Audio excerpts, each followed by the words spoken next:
नमस्कार मित्रांनो, संजय गांधी निराधार अनुदान योजना, श्रावणबाळ योजना व इतर सर्व निराधार अनुदान योजनेतील लाभार्थ्यांसाठी महत्त्वाची अपडेट आहे. मोठी बातमी आहे मित्रांनो. जानेवारी महिन्याची पेन्शन कधी मिळणार असा प्रश्न सर्व लाभार्थ्यांना पडलेला आहे.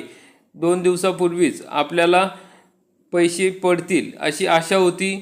त्यामध्ये तारीखसुद्धा देण्यात आलेली होती की 28 तारखेला या ठिकाणी 28 तारखेपर्यंत DBT प्रक्रिया चालणार होती आणि त्याच्यानंतर लाभार्थ्यांच्या खात्यात आज पैसे येणे गरजेचे होते. परंतु मित्रांनो, आज दुपारीच पोर्टलवरील मेसेज गेला आणि आता नवीन मेसेज आलेला आहे. या ठिकाणी आपण बघू शकता की DBT प्रणाली आहे ती 27 जानेवारी 2026 रोजी दुपारी 3 वाजल्यापासून ते 30 जानेवारी 2026 रात्री 7 वाजेपर्यंत पोर्टलवरील लाभ वितरणाची कार्यवाही करण्यात येणार असून सदर कालावधीत पोर्टल सक्रिय राहणार नाही. म्हणजे आधी 28 तारीख दिलेली होती, 28 जानेवारी 2026 रात्री 7 वाजेपर्यंत.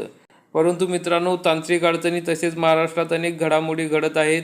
कर्मचाऱ्यांना मदत सुट्टी देण्यात आलेली होती काल आणि आजसुद्धा अजितदादा यांना श्रद्धांजली वाहण्यासाठी कर्मचाऱ्यांनी ठिकठिकाणी कार्यक्रम आयोजित केलेले होते. या सर्व धर्तीवर या ठिकाणी आता आणखी 2 दिवस पुढे आपलं पेन्शन गेलेलं आहे. त्यामुळे 30 जानेवारी 2026 रात्री 7 वाजेपर्यंत DBT पोर्टलवर लाभ वितरण करण्याची कार्यवाही करण्यात येणार असून 31 जानेवारी 2026ला आपल्याला पैसे मिळू शकतात. हे पैसे लाभार्थ्यांच्या खात्यात येतील. जर 31 तारखेला पैसे जमा झाले नाही तर डायरेक्ट सोमवारी 2 फेब्रुवारीला हे पैसे आपल्या खात्यात जमा होणार आहे. तर मित्रांनो, अशा प्रकारची ही महत्त्वाची अपडेट होती.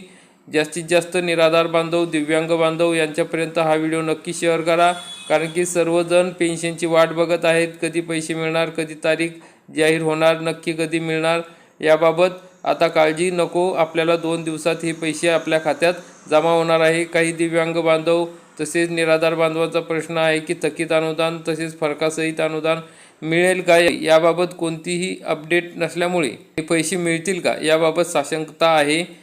तर मित्रांनो, अशा प्रकारे महत्त्वाची अपडेट होती. व्हिडिओ आवडल्यास व्हिडिओला लाईक करा, चॅनलला सबस्क्राईब करा. धन्यवाद. जय हिंद, जय महाराष्ट्र.